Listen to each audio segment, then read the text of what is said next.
खुलुमबाय नोंथांमोनखौ आंनि बोहैस्रि बर' इउट्युब चेनेलाव गासैखौबो बरायहरग्रोनाय थाबाय।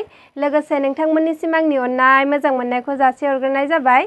नोंथांमोना जुदि आंनि भिडिअखौ नायनानै मोजां मोनोब्ला लाइक, शेयार, साबस्क्राइब खालामनानै हो, जाहाथे आंनि गोसोआ गोदान गोदान भिडिअनि आपडेट लाबोनो हानाय बादि। मोनसे सोमोनांथाव खौरां।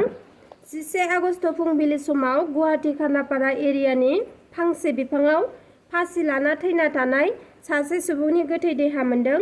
मिथिनाय बादिब्ला बिथांनि मुङा प्रणब मिलि, स्कुलनि फोरोंगिरिमोन होनना फोरमायदों। फुंबिलि समाव एरियानि मानसिफ्रा बिनि थैना थानायखौ नुयो आरो पुलिसनो खौरां हरनाय जायो। दिसपुर पुलिसफोरा जाथाय जानाय जायगायाव सफैयो आरो गोथै देहाखौ पस्टमर्टमनि थाखाय लानानै थाङो। न'खरनि मानसिफोरा गुबुना बुथारखुमाना फासि होना हारसिं थैनायनि महर होदों होनना अजद दैखांदोंमोन, नाथाय पुलिसफोरा थैनाय मानसिनि पकेटनिफ्राय गांसे लिरना गालांनाय लाइजाम मोननाय जादों होनना फोरमायो। आरो दायो मानि थाखाय बेबादि जाथाय जानो मोनखो? दायो पुलिसफोरा नायबिजिरनाया सोलिगासिनो दं।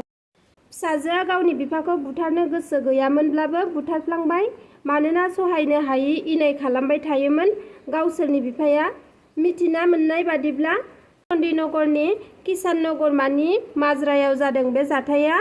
सासे 19 बोसोर बैसोनि सिख्लाया गावनि बिफाखौ बुथारना पुलिसजों एरेस्ट खालामजादों।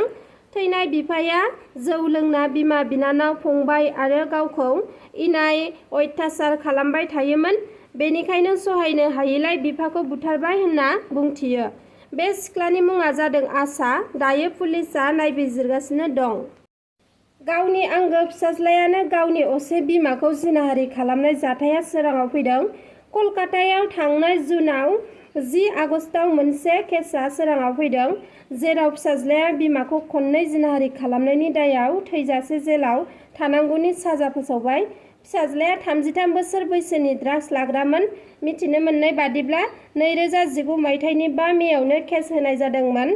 वेस्ट बेंगल कलकातानि पुलिस थानायाव 65 बोसोर बैसोनि आइजोआ बियो गावनि गिदिर फिसाज्लानि हाबा जानायनि आरो माखासे जेंना जानायनि उनाव गावनि फिसाला उन्दैजों गुबुन न'आव थाहैदोंमोन। बेयावनो 14 एप्रिलाव गावखौ बुयोमोन आरो खिन्थाथावै गाज्रि हाबा मावदोंमोन।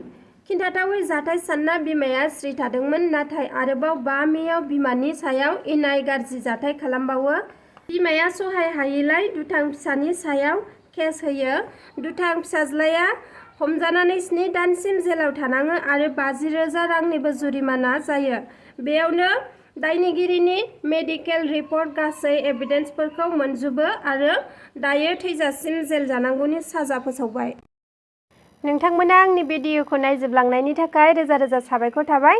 एसेनोसै, गोजोन्थों।